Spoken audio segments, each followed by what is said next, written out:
Friends, இன்றைக்கி வந்து ஒரு முக்கியமான வைத்தியத்துக்கு காட்டுறதுக்காக வந்திருக்கேன். சொல்லு பாட்டி. இந்த இலையை குழந்தைங்களுக்கு எண்ணெயில் விளக்கெண்ணெய் எண்ணெயில் நல்லா காய வச்சு அதை போட்டு எடுத்துட்டு அதை ஊற்றினா அந்த விரவாதம் கேட்கும் கொடுத்தோம். என்னது? கசக்கா தாயை. இந்த தழை பேர்னா கசகா தாயை. கஸ்காவா? கஸ்கா.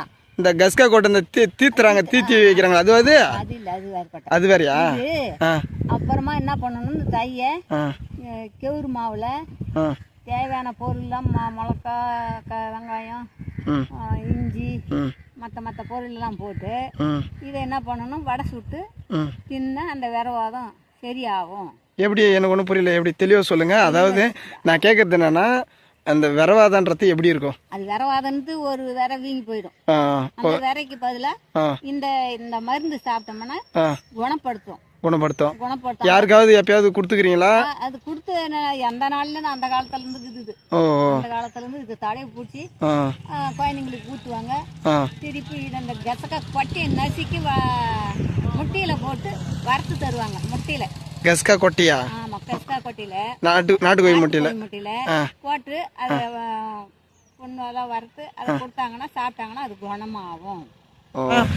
இதை காலையில் சாப்பிடணுமா, எப்போ சாப்பிடணும்?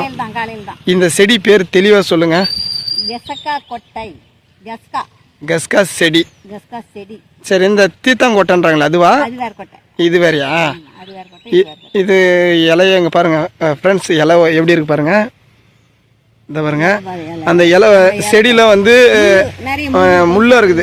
அடிப்பக்கம் பார்த்தீங்கன்னா உங்களுக்கு தெரியும், அப்படியே சீங்க முள்ள மாதிரி தெரியுது. இது மாற்றி கீத்தி எதுனா சாப்பிட போறீங்க, இதை பாருங்க. அதே மாதிரி அதில் வந்து கொட்டை மெயினாக அது பாருங்க. முக்கியமான விஷயம், சமாசாரம் எங்கே தாங்க இருக்குது. இந்த செடியிலேயே சமாசாரம் மாதிரியே இருக்காங்க பாருங்க. தெரியுதுங்களா? இதுதான் கசக்கா கொட்டைன்னு சொல்றாங்க. பாட்டி, இந்த தழை யூஸ் பண்ணணுமா இல்லை இந்த கொட்டையை யூஸ் பண்ணணும்? கொட்டையை உடைச்சி அதை தூள் பண்ணி முட்டையில போட்டு வறுக்கணும். ஓஹோ, இந்த கொட்டையை குழந்தைங்களுக்கு பிறக்கிற குழந்தைங்களுக்கு 9ஆம் 7ஆம் 8ஆம் இந்த மாதிரி ஊற்றுவாங்க.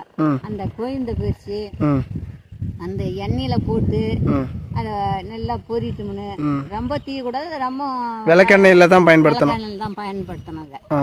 அதுக்கு மேலுக்கு இந்த இலைய என்ன பண்ணுவாங்க, வடையில சுட்டு நல்லா வதக்கி போட்டு தருவாங்க ஆம்பளைங்களுக்கு, பெரிய ஆளுங்களுக்கு. எத்தனை வயசு ஆம்பளையா இருந்தாலும் சரி, 25, 20. அதாவது விரவாதத்துக்கு மட்டும்தான், வேற எதுக்கும் பயன்படுத்தாது. வேற எதுக்கும் கொடுக்க கூடாது, விரவாதத்துக்கு மட்டும். இந்த கசக்கா செடி அந்த கொட்டையை மட்டும் நசுக்கி அது உள்ள பருப்பு இருக்கும், அந்த பருப்பு எடுத்து முட்டைய நாட்டுக்கோழி முட்டை வாங்கியாந்து அதை உடைச்சி பொரியல் பண்ணி சாப்பிட்டா குணமாகும். நாட்டுக்கோழி முட்டையில இந்த கஸ்கா கொட்டை, இந்த கொட்டை பெரியது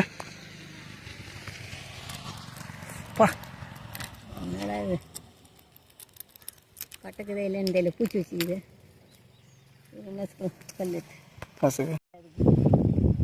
தண்ணி இல்லாத பகுதியில் இருக்கிறதால கொட்டை இல்லை, பருப்பு இல்லை. பாருங்க அம்மா, பார்த்து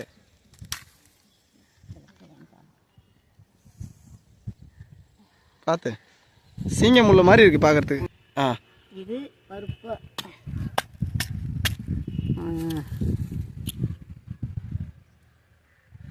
இந்த கோட்டை கொஞ்சம் பெருசா இருக்கு. கடவுள் படைப்பு விசித்திரமானது. பார்த்து கை பருப்பு, இந்த பருப்பு பார்த்து. என்ன பாட்டி, இப்படிதான் இருக்குமா? கொட்டை மொத்தல இல்லை, மொத்தல. இந்த பருப்பு சரி, முத்தனை கொட்டையை தான் உடைக்கணுமா? இது உடைக்கூடாது? எது வேணாலும் போடலாம், எது வேணாலும் போட்டு முட்டையில் வறுத்து கொடுத்தா அந்த விரவாதம் கிளீனாகும், தீர்வாகும், நல்லா குணப்படுத்தும், எல்லாமே செய்யும். கொட்டையை நசுக்குறோங்க. இது காட்டு, இதை கட்டை, அது உள்ள பருப்பு இருக்கும். இதுதான் கசக்கா கொட்டை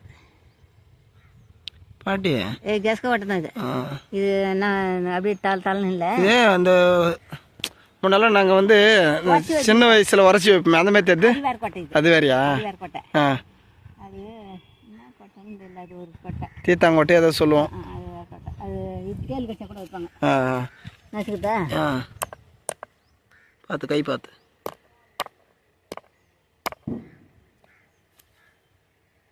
கூட இல்லை பருப்பு. ஆ வேற பொட்டு பொட்டாக்குது. இது பொட்டா இது? இப்போ இது உள்ள இருக்கிற பருப்பு தான் எடுத்து யூஸ் பண்ணணுமா? பருப்பு தான், அந்த காயெல்லாம் இல்லை. இந்த காயெல்லாம் இல்லை.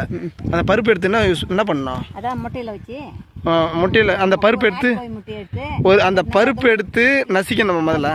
பருப்பு எடுத்து நசுக்கி முட்டையை எடுத்து உடச்சி ஊற்றி இரு